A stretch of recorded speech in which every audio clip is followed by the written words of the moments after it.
제 할아버지는 농부이셨는데 교회에서는 권사로 평생 섬기셨습니다. 아버지는 목사로 사셨고 저도 목사입니다.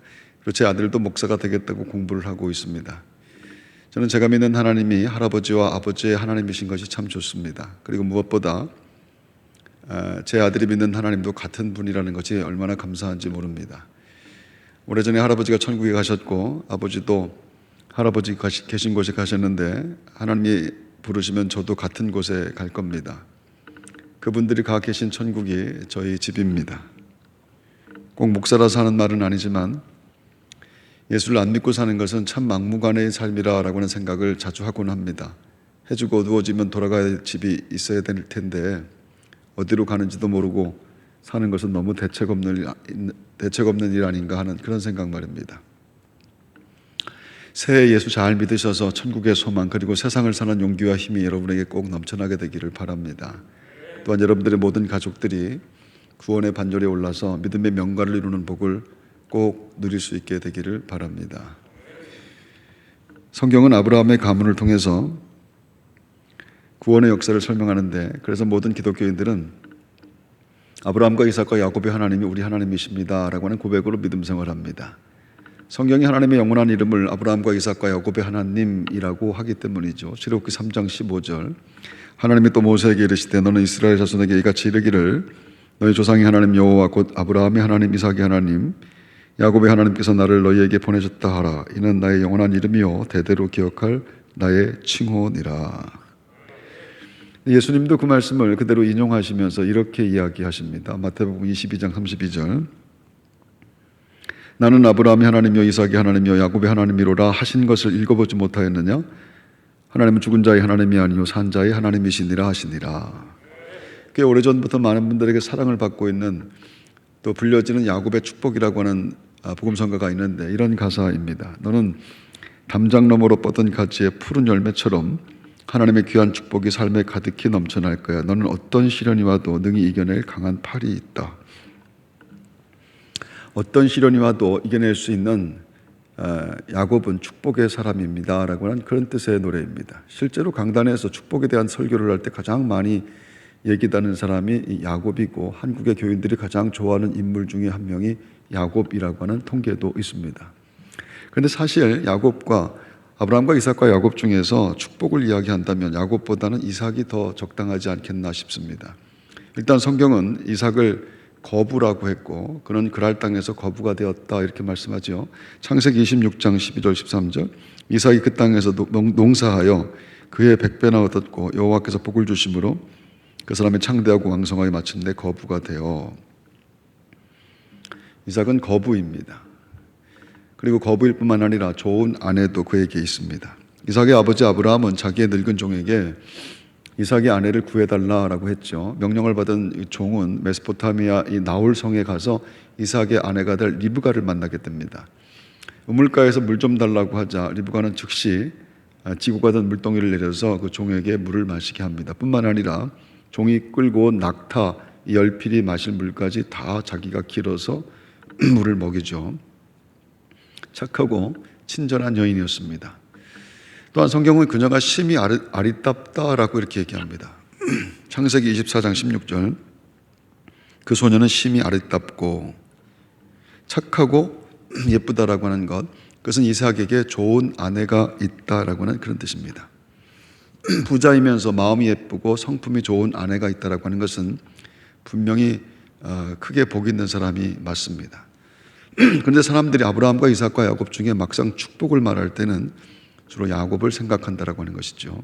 야곱을 축복의 모델로 삼는다라고 하는 뜻입니다.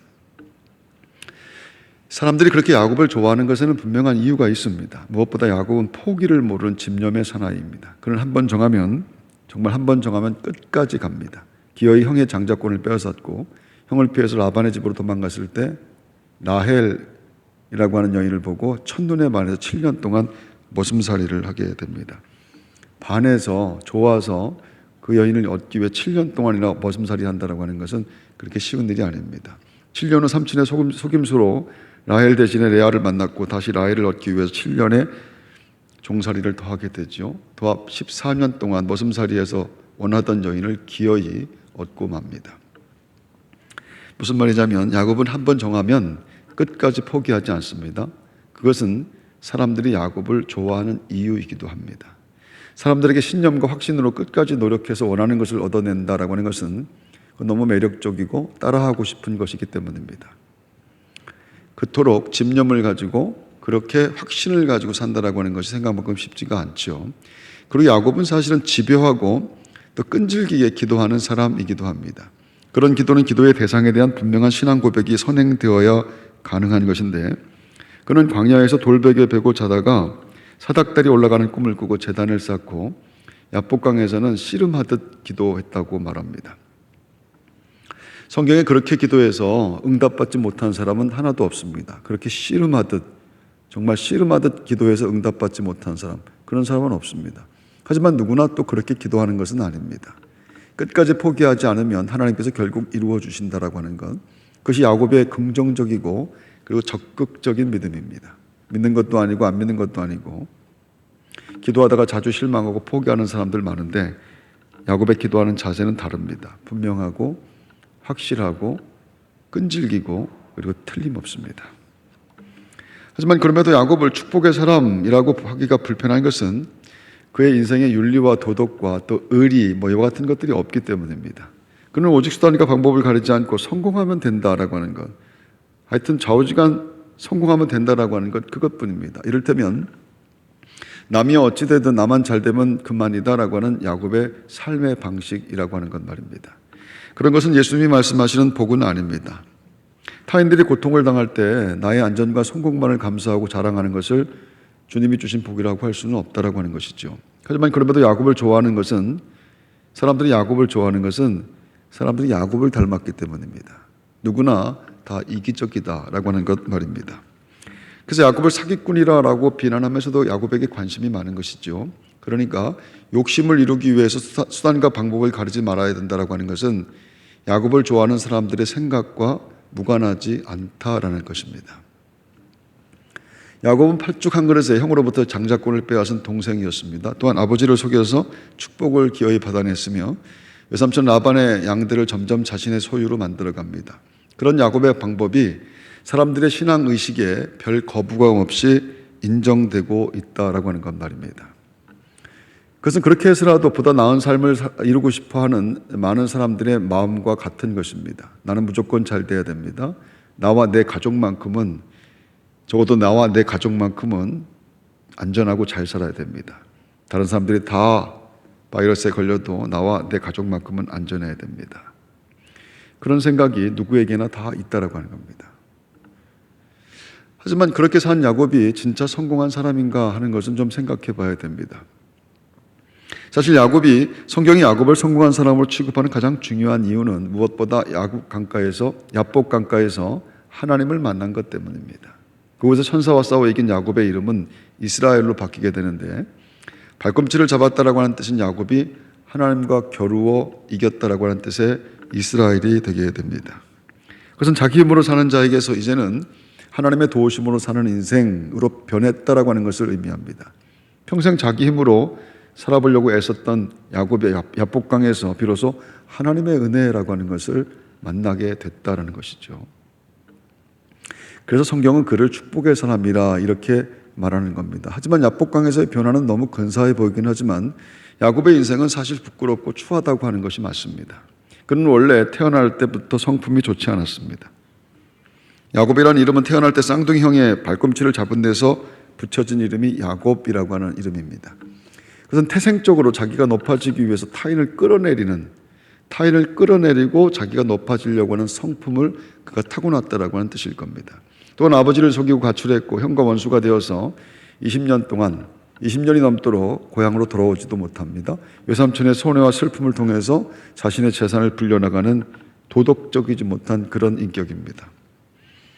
이를테면 인생 자체가 거짓이고 남에게 피해를 주는 것인데, 그런 야곱이 재산이 많아 부자가 되었다 할지라도 축복의 사람 이렇게 평가될 수는 없다라고 하는 것이죠. 부모도 형도 만나지 못하고 삼촌도 믿지 못하고 평생 사는 사람을 성공한 사람이라 이렇게 말할 수는 없다라고 하는 겁니다. 야곱은 결혼식 다음날 신부가 바뀌었다라고 한 것을 알았습니다. 결국 4명의 부인을 두게 되었고 그 아내들의 싸움 그리고 자녀들의 끝없는 갈등으로 이어지게 됩니다. 즉 욕심이 계속적인 슬픔과 아픔을 계속해서 만들어냈다라고 하는 겁니다. 자식들은 싸워서 동생 요셉을 시기해서 죽이려다가 아라비아 상인들에게 팔아버렸고 그 일로 야곱은 평생 슬픔으로 살게 됩니다. 딸 디나가 히족속 하몬의 아들로부터 강간을 당하는 것으로 자식에 대한 불행은 아주 극에 달하게 되죠. 어떻게 이렇게 불행할 수가 있을까 싶을 정도로 말입니다. 평생을 객지에서 나그네로 살다가 결국 객지인 애굽에서 생을 마감하게 됩니다. 초라하고 비참하고 그리고 분명히 부끄러운 인생입니다. 그의 인생이 온통 깊은 이 상처로 가득 차 있는 것인데 평생 지울 수 없는 트라우마와 같은 것, 괴로운 기억들로 야곱의 인생은 가득 차 있습니다. 그런 상처는 평생 아픈 것이고 치유되기가 거의 불가능합니다. 제가 청년 사역을 할 때 닭고기를 못 먹는 친구가 있었는데 먹지 못할 뿐만 아니라 보지도 못하고 심지어 닭이라고 하는 말을 듣는 것도 굉장히 싫어했습니다. 어렸을 때 닭에게 눈과 눈 사이를 찍혔다고 합니다. 그때부터 닭은 그 친구에게 호랑이보다 무서운 동물이 되었습니다. 다른 사람들이 닭튀김을 맛있게 먹을 때 그 친구는 무서워합니다. 튀겨진 닭이 달려들 것이라 생각하는 것은 아니지만 일단 무조건 싫습니다. 닥쳐 라고 하는 소리도 너무 싫어합니다. 물론 우리 모두가 다 싫어하지만 말입니다. 그렇게 닭고기를 무서워하는 것을 타인들은 절대 이해하지 못합니다. 그것은 닭에게 찍혀본 사람만 이해할 수 있는 것, 자기만 알고 있는 아픔, 이와 같은 것들이 우리의 인간의 삶에 얼마나 많은지 모릅니다. 인생의 경험이라고 하는 것이 중요한 것은 경험의 폭만큼 세상을 보고 세상을 이해하게 되기 때문입니다. 따라서 큰 상처가 내 속에 있다고 한다면 그 상처를 토대로 해서 그 상처의 렌즈로 세상을 보고 그 세상 속에서 그 방법으로 살아가게 되어 있는 것이죠. 그 상처에 제한되어 버리는 그런 인생이 되는 것 말입니다. 야곱이 바로 그랬습니다.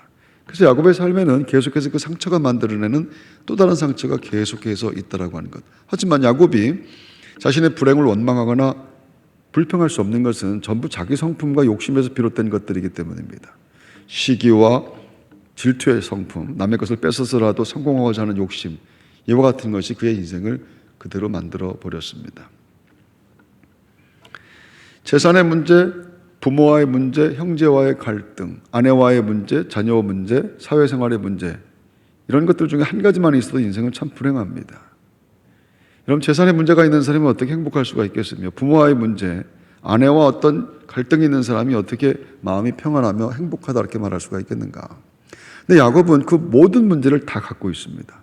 축복이 아니라 불행의 대명사라 이렇게 말해도 틀리지 않을 텐데 전부 자업자득입니다. 자기가 다 만든 것이라.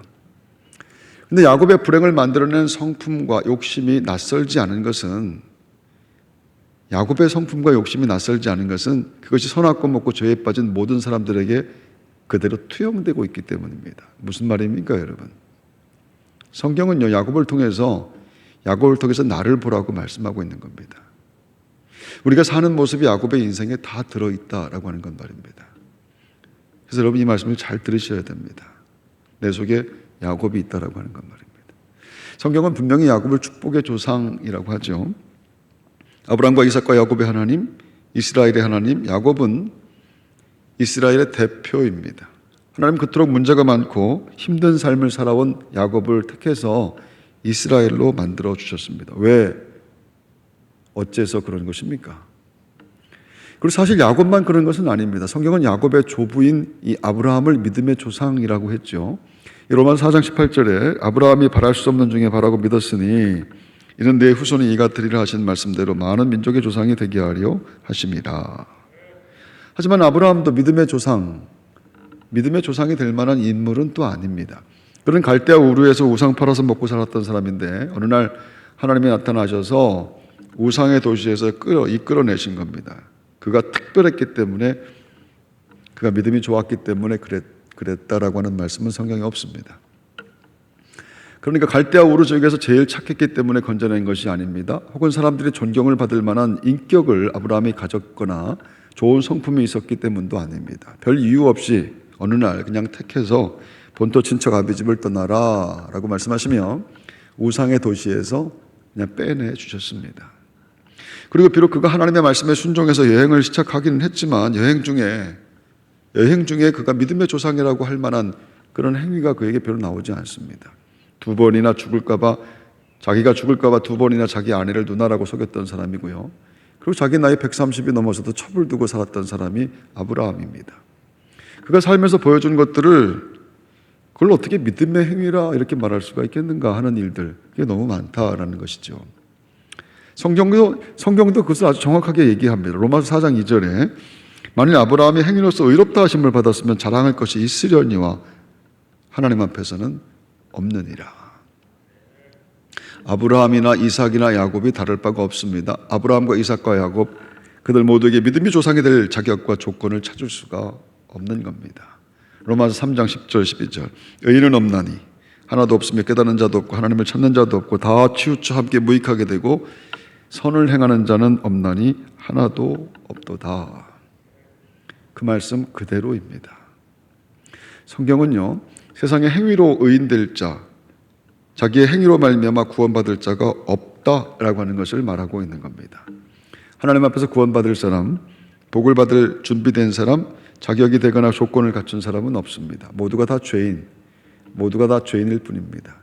어떤 행위와 어떤 노력으로도 고칠 수 없는 죄라고 하는 불체병을 사람은 갖고 태어났습니다. 죄를 안고 태어나 죄를 계속해서 짓다가 그 죄의 열매로 죽어서 지옥에 갈 운명들이라 누구도 예의가 없습니다. 어떤 방법으로도 고칠 수가 없습니다.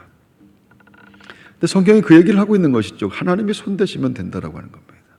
하나님이 고쳐주시면, 하나님이 의롭다 말씀하시면 그러면 됩니다. 성경은 그 말씀을 하는데, 그리고 성경은 그 말씀만 하고 있는 겁니다. 야곱처럼 인생이 아무리 형편없어도 어떤 상처를 갖고 있다 할지라도 하나님이 만져주시기만 하면 됩니다. 아멘 하십시오. 지난 날들이 아무리 부끄럽고 창피해도 하나님이 만져주시면 회복됩니다. 하나님의 손이 모든 상처를 고치는 약손이기 때문입니다. 하나님이 만져주시면 된다라고 하는 것, 그것을 성경이 은혜라고 말을 합니다. 하나님의 은혜로 됩니다. 하나님의 은혜로만 됩니다. 그래서 은혜밖에 없다라고 하는 것, 여러분 새해 하나님의 은혜밖에는 없습니다. 그 은혜로 치유되고 고침받고 새로워지기를 원합니다. 진실하고 겸손한 믿음의 간구가 여러분에게 있게 되기를 바랍니다. 할렐루야. 사람들이 갖고 있는 마음속의 상처는 늘 입을 통해서 밖으로 나오게 되어 있습니다. 짜증내고 핀잔하고 그리고 불평하는 것은 속에 상처가 있기 때문이죠. 그것이 밖으로 나오면 타인들에게 큰 또 상처를 만들어내게 되는데, 그렇게 사람들은 입을 열어서 사람들을, 그것도 가까운 사람들을 계속해서 공격하며 사는 겁니다. 신학자 오웬은 입으로 나오는 죄, 입을 통해서 나오는 죄를 출산된 죄라고 합니다. 죄는 출산된 죄와 출산되지 않은 죄가 있는데, 생각으로 짓는 죄와 실제 행동으로 짓는 죄는 본질적으로 다른 겁니다. 이를테면 음욕을 품는 것은 죄가 맞습니다. 마태복음 5장 28절 나는 너에게 이르노니 음욕을 품고 여자를 보는 자마다 다 마음에 이미 간음하였느니라.